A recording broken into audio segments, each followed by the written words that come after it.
Do you think that once the bolts are tightened, they won't loosen? However, in the face of high-frequency vibrating mechanical equipment, ordinary tightening methods are often not sufficient. Take the high-strength bolts of the train chassis for example. Under continuous impact and jolts, they will still loosen. Then, some people say that I tightened it very tightly with all my strength. Can that be? This will only backfire. Once the force exceeds the expected limit of the tightening, the bolt will break physically. Neither can it be over-tightened, nor can it be allowed to loosen. So, what should we do? Today, let's dissect 7 types of anti-loosening structures for bolts. The first one is the spring washer. From a gut feeling, as long as it is tightened and flattened, it can continuously provide axial rebound force to prevent the nut from loosening. However, in the crack vibration test, engineers discovered that once the equipment undergoes violent lateral sliding, the tension of the spring washer would instantly drop to 0, and the anti-loosening effect would completely fail. So, to address this issue, engineers made some improvements on the spring washer. They designed a double-plate wedge-shaped washer. Its outer side has hardened teeth, and the inner side has a sloping surface. When installing, the 2 sloping surfaces are pressed together. After tightening, the outer teeth directly fit into the metal surface, forcing the upper and lower ends to lock firmly. Because the outer side has been completely locked by the contact surface, once the vibration triggers the disengagement sliding, it can only occur between the 2 sloping plates in the middle of the washer.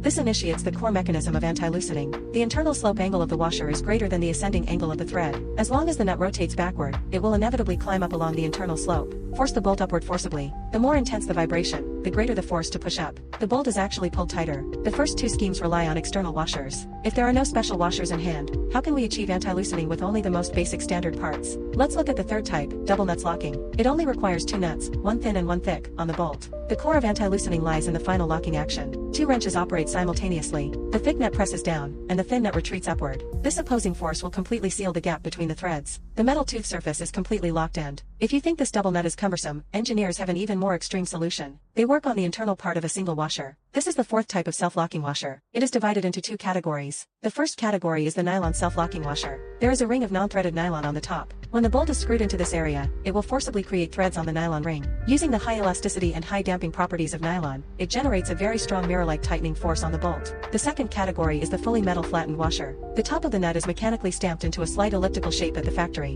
When a round bolt is screwed in, it must forcibly expand this elliptical port. Purely relying on the elastic rebound of the metal, the expanded metal port will contract inward, directly locking the bolt around the entire perimeter, achieving a purely physical lock. Apart from modifying the mechanical structure, there is another solution using chemical means. This is the 5th method, which is to directly apply threaded anaerobic glue. Just apply this liquid to the threads, then tighten it and isolate the air. It will quickly solidify in the metal gap. Like a regular physical locking mechanism, there will always be tiny gaps between the thread teeth, but the essence of anaerobic glue is to turn into hard plastic. It will completely fill and seal these gaps, making the entire threaded joint integrated. If no glue is used and you want to completely lock it in place through pure physical structure, here is the 6th method, slot-shaped nuts with open cavities. However, this structure requires customization. The top of the nut has evenly distributed grooves. The end of the bolt is reserved with a transverse through hole. When installing, first tighten the nut. Fine-tune the angle to make the slot and the cavity align in a straight line. Then, insert a metal opening wedge directly through it. Finally, split the tail of the opening wedge in half. Force it to bend and press tightly to both sides. As long as this metal does not get cut forcefully, the nut will be firmly locked in place. The previous solutions were all for individual fasteners. What about on an aircraft engine with a 0 fault tolerance rate? Let's take a look at the ultimate solution. The 7th type is aerospace-grade connected steel wires. It is specifically designed to deal with groups of critical bolts. Each hexagonal head of the bolt has a through-hole reserved. Then, a high-strength stainless steel wire is used to pass through the holes of the entire group of bolts.